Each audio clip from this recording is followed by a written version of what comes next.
Hello again and welcome to Grandpa's Workshop.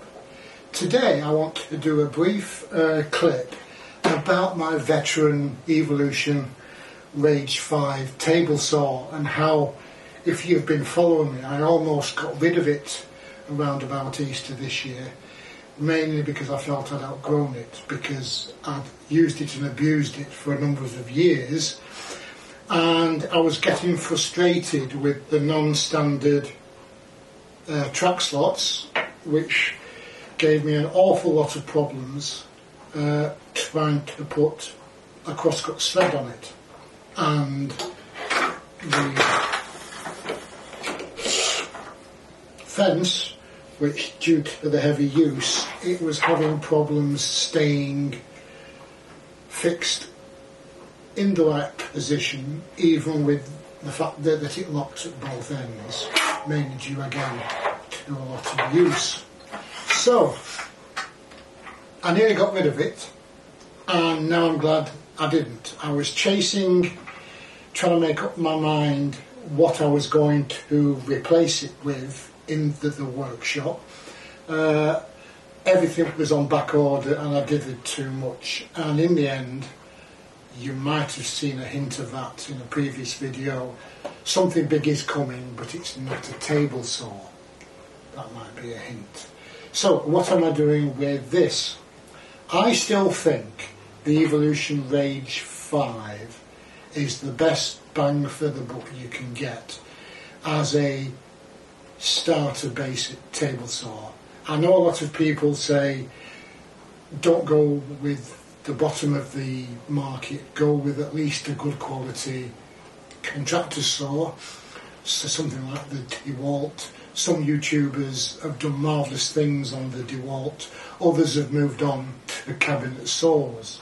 I thought I was going to move on to a cabinet saw, but because of the other piece of equipment I've decided to keep this, mainly due to the support of Phil. Thanks Phil. So what I'm going to do with this is fettle it and upgrade it, because in spite of there being very little on YouTube from the tubers, a lot of them have these, but all they've either done is a unboxing and review or an updated review, or they've made a zero clearance insert using a method that seems far too complicated for my clumsy arthritic hands, and I was putting off doing that sort of thing.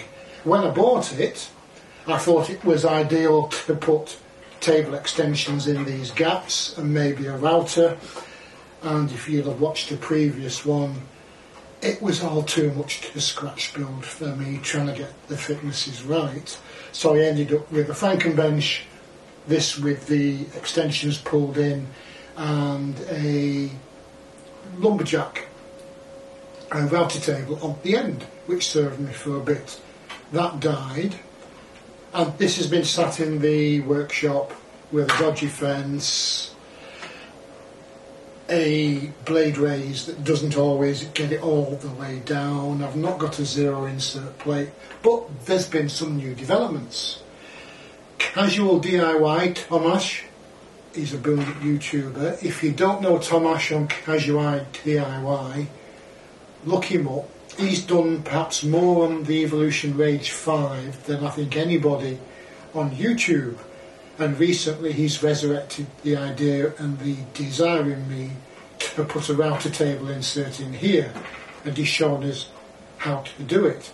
Plus, there's YouTubers and 3D printers have come into the market with stuff that I think will add new life and new legs to everybody out there with a Rage 5 table saw, and I'll show you some of them. What I'm going to be doing is doing a fettle and a complete rebuild with some added extras. Now, so one of the things that are available off eBay currently is some 3D printed guides for the mitre slots, so you can make and equip your own, just undo gauge in there. No slop. I'm excited. So these are quite stiff, 3D printed mitre guides with 4 holes. I think they're about 8 inches long, and unlike my multiple attempts, they slide the full length and no slop. So crosscut sledge, maybe a large one and maybe a small part sledge, coming to Grandpa's Workshop channel near you very soon. That's one. The other one, I don't know if you've seen it, is putting the infill surface on that. There's another YouTuber doing 3D printed parts, 2 pairs of C-shaped blocks that fit in here.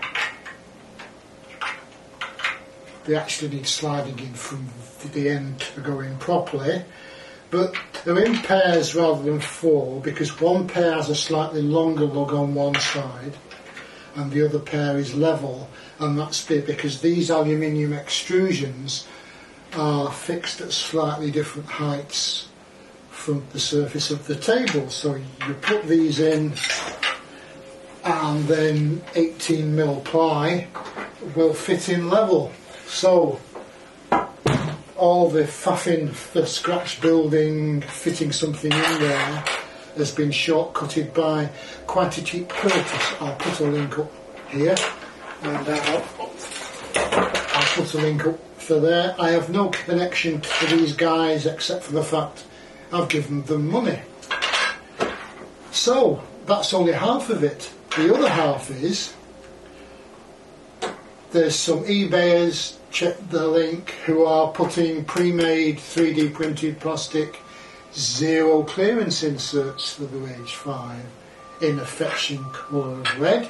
You can get a 90-degree inserts plate and you can get a 45-degree insert plate, which I shall be acquiring PDQ as soon as my replacement blade arrives, courtesy again of Phil from Phil's Workshop. He spends quite a bit of time trolling the Facebook page for the Rage 5, so he knows what are the best replacement blades. I can't remember what it was, but I took his advice and I ordered one. So, coming shortly, as well as other things, I'm going to be fettling the Rage 5. I'm going to dismantle it, clean 5 years of shall we say detritus out of the mechanism so it goes up and down and tilts properly, and then once I've got a decent blade on it I shall be putting the zero clearance inserts on, an infill table for my new router, and a crosscut sledge for small parts for my guitar building and my toy building and box building. I am excited. So that's all for now. See you soon. Let's crack on, shall we? Take care.